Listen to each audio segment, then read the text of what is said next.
Άρα έχω από πριν το σώμα, μου δίνει την πληροφορία εκείνη την οποία χρειάζομαι. Για να ψάξω να δω πού είναι η αιτία αυτού του πόνου, έστω και μικρού. Πού είναι, είναι στο φυσικό σώμα ή τι μου συνέβη πριν. Έχουν ακόμα και τώρα πια οι γιατροί για τον καρκίνο και λένε τι έχεις περάσει τα προηγούμενα χρόνια, ας πούμε, στη ζωή σου, τα 3-4 προηγούμενα χρόνια στη ζωή σου, όταν βγαίνει ο καρκίνος στο φυσικό σώμα. Και πάρτε τη λέξη καρκίνος, και πολλοί άνθρωποι το χρησιμοποιούν, μου βγάλει τον καρκίνο. Δείτε που η ενέργεια ακολουθεί τη σκέψη. Γι' αυτό όχι σκέψεις τέτοιου τύπου. Αυτές είναι που αρρωσταίνουν το φυσικό σώμα. Η ενέργειά μας και η σκέψη μας να πηγαίνει σε θετικά πράγματα.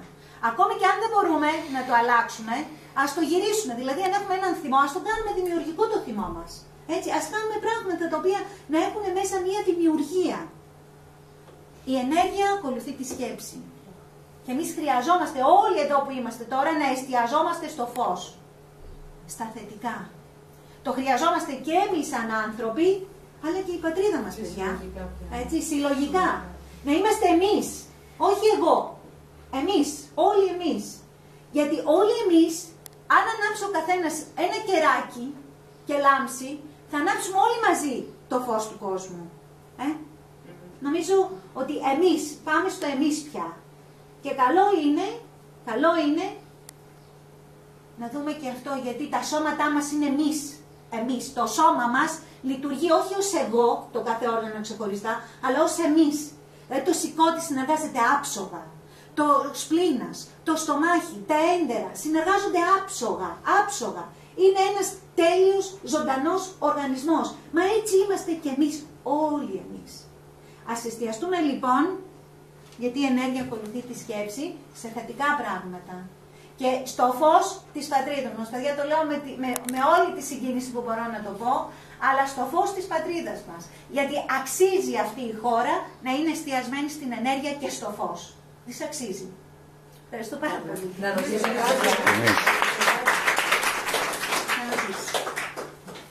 Εάν κατά την πορεία μιας θεραπείας με κάποιον άνθρωπο, ο οποίος είναι άσχετος με όλα αυτά, τα ενεργειακά, και κατά την πορεία ρωτάει διάφορα πράγματα. Γιατί δουλεύεις, γιατί ο σπλήνας, γιατί έτσι, γιατί αλλιώς. Θα του μιλούσατε για το εθερικό σώμα, για το τι κάνει ως Ναι, βεβαίως. Θα μιλούσαμε γιατί έχω διαπιστώσει ότι οι άνθρωποι αυτή την εποχή γνωρίζουν πράγματα. Μπορεί να μην έχουν να γνωρίζουν σαν γνώση, αλλά έχουν συνείδηση. Και μπορούν να καταλάβουν ότι, ρε παιδί μου, το συναίσθημά μου. Και ακούνε. Ναι, και κάτι άλλο γίνεται. Δεν είναι μόνο το φυσικό μου σώμα. Ναι, θα μίλανα για τα σώματα με απλά λόγια. Έτσι, το συναίσθημά μας είναι ένα σώμα, ο νους μας είναι ένα σώμα. Έτσι, να τον βάλω σιγά σιγά σε αυτή τη διαδικασία. Για να καταλάβει άλλωστε και την αιτία, όπως είπαμε, του προβλήματός του. Άλλωστε ξέρουν όλοι την άβρα πια. Και αυτό και είναι και καλό και όλοι οι θεραπευτές. Επιτέλους να μην φοβόμαστε να μιλήσουμε για αυτό που πρεσβεύουμε. Γιατί δεν είμαστε πια στο μεσαίωνα. Να μιλάμε για αυτό που είμαστε. Ναι, βεβαίως, θα το δείξουμε τώρα. Θα πάμε να δούμε λίγο κάποιες ακόμα εικόνες που έχουμε εδώ. Εδώ έχουμε αυτό το, όπως είπαμε, το χάρτη, αλλά ναι, σε αυτό. Σε αυτό. Σε αυτό.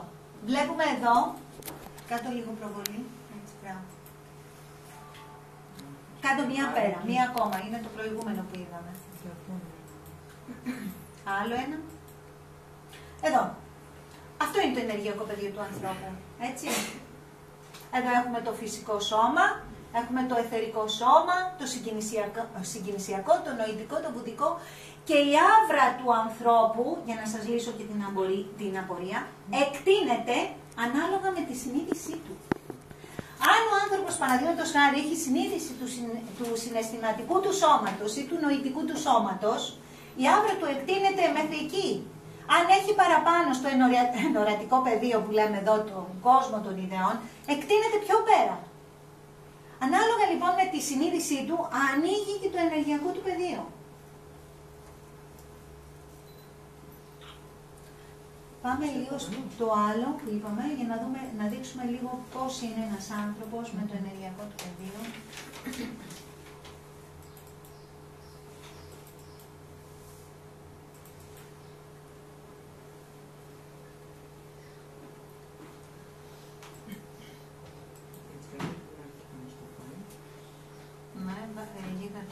Εδώ. Έτσι. Ένας άνθρωπος ο οποίος είναι μετά τη θεραπεία, ισορροπημένα τα κέντρα του, έτσι, ενεργειακά, άσχετα αν μετά θα πάει έξω, θα βγει έξω, θα ξαναθυμώσει, θα φορλωρεί και θα διαταραχθεί πάλι το πεδίο του. Τουλάχιστον όταν έρχεται σε εμάς, παίρνει μια γεύση ηρεμίας, ησυχίας, γαλήνης, έτσι, και να το ενεργειακό του πεδίο πώς γίνεται. Πάμε και λίγο παρακάτω. Και τα χρώματα είναι όντως αυτά ή είναι συμβολικά? Όχι, είναι συμβολικά, δεν είναι αυτά. Το κάθε ένα κέντρο, παρεπιπτόντως, μια και το έθεσες, έχει και ένα δικό του χρώμα. Εκπέμπει δηλαδή σε μια δική του δόνηση. Έτσι, γιατί το κάθε χρώμα έχει μια δόνηση. Το μπλε έχει μια δόνηση μπλε. Το κίτρινο. Έτσι, μια δόνηση συγκεκριμένη. Αν μπορούσαμε δηλαδή να είχαμε τα αυτιά μας τόσο καλά εκπαιδευμένα που να μπορούσαμε να ακούσουμε, θα ακούγαμε διαφορετική δόνηση σε κάθε κέντρο, διαφορετικό ήχο. Απλά ακόμα η ανθρωπότητα δεν έχει φτάσει σε τέτοια παιδεία. Αν και υπάρχουν άνθρωποι οι οποίοι μπορούν πλέον να βλέπουν και τις άβρες και να ακούνε και τους ήχους, ακόμα και της ψυχής του ανθρώπου. Πάμε λίγο πιο κάτω. Μέσα στη διαδικασία που κάναμε να ψάξουμε, να βρούμε τα κέντρα του ανθρώπου και πού μπορεί να είναι στα πέλματα, βρήκαμε αυτό το χάρτη.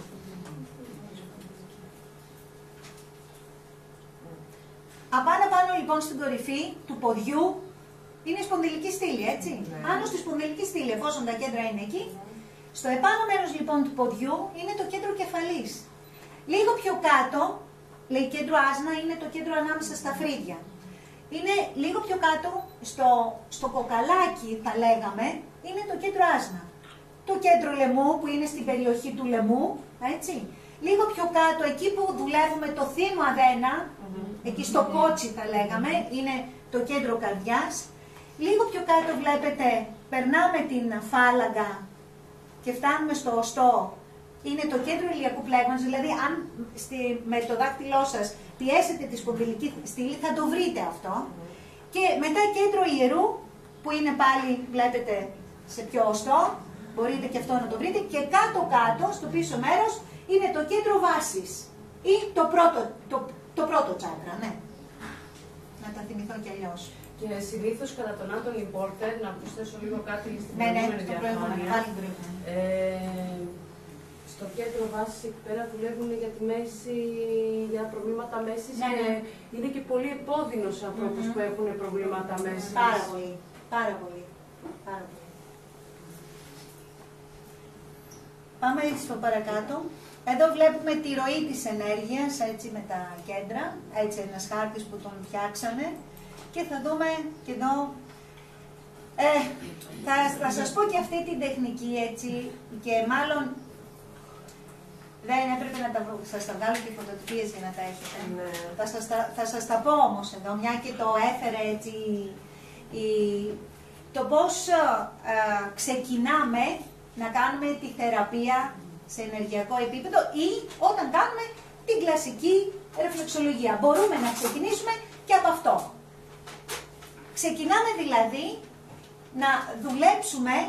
να δουλεύουμε μάλλον τα κέντρα. Ξεκινάμε δηλαδή τοποθετώντας τους αντίχειρές μας στο κέντρο που είπαμε, το κέντρο ανάμεσα στα φρύδια, στο πέλμα. Εστιαζόμαστε εκεί και ισορροπούμε και εναρμονίζουμε αυτό το κέντρο. Στο κέντρο ανάμεσα στα φρύδια. Τι κάνουμε με αυτό? Ηρεμούμε τη σκέψη, ναι. Και στα δύο πόδια, ναι. Δύο αντίχειρες στο κέντρο. Περάμε τα δύο. Με πίεση. Όχι. Απλά κουμπάμε, ούτε κάνουμε άλλαξη. Απλά κουμπάμε και σκεφτόμαστε ότι η ενέργεια, είπαμε η ενέργεια ακολουθεί τη σκέψη, είναι νόμος παιδιά αυτό, νόμος. Η ενέργεια ακολουθεί λοιπόν τη σκέψη και σκεφτόμαστε ότι η ενέργεια περνάει μέσα από τα δάχτυλά μας και εναρμονίζει αυτό το κέντρο. Εναρμονίζει, καθαρίζει τις σκέψεις του ανθρώπου. Θυμάστε τι είπαμε εδώ, σκέψεις. Έχουμε σκέψεις. Ο άνθρωπος έχει πολλές σκέψεις, παράγει συνεχώς σκέψεις. Ο νους του είναι να γεννά συνεχώς σκέψεις. Χρειάζεται να τον ηρεμήσουμε. Μετά από εκεί πάμε στο ηλιακό, στο κέντρο του ηλιακού το λέμε εμείς ηλιακό πλέγμα είναι εκεί. Το κέντρο του ηλιακού πλέγματος είναι εδώ το κέντρο καρδιάς. Λαιμού, καρδιάς. Λαιμού, καρδιάς. Ναι, ηλιακό. Μπράβο. Βάζουμε τα δύο πάλι χέρια μας για να ηρεμήσουμε το συναίσθημα, εκεί, πάλι με τους διαντίχειρες. Μετά, κέντρο βάσης, κέντρο ιερού, κέντρο καρδιάς, κέντρο λαιμού, άσνα, κέντρο κεφαλής. Ανεβαίνουμε πάλι όπως το λέει εδώ πέρα. Εντάξει. Ο άσνας στα ελληνικά πώς είναι? Είναι το τρίτο μάτι. Δεν θα ήθελα να χρησιμοποιήσω το τρίτο μάτι γιατί είναι μια άλλη ιστορία αυτή. Είναι συνδυασμός πολλών ενεργειών για να λειτουργήσει το τρίτο μάτι.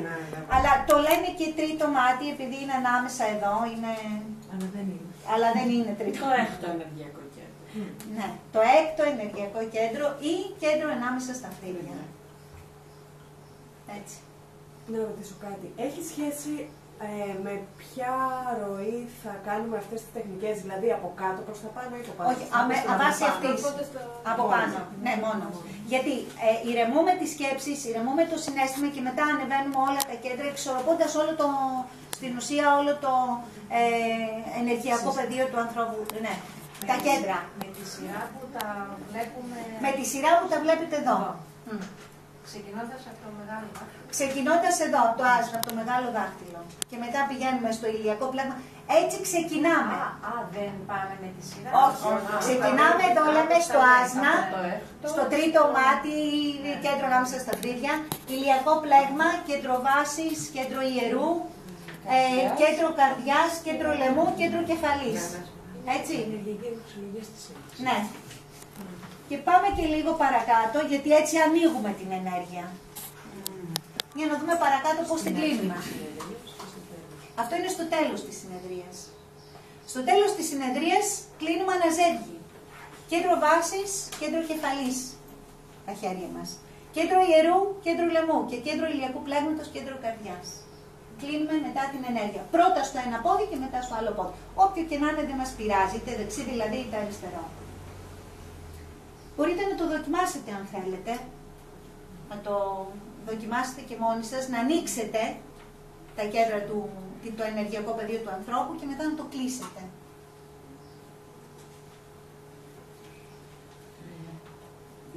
Σας ευχαριστώ πάρα πολύ που ήρθατε, που με ακούσατε.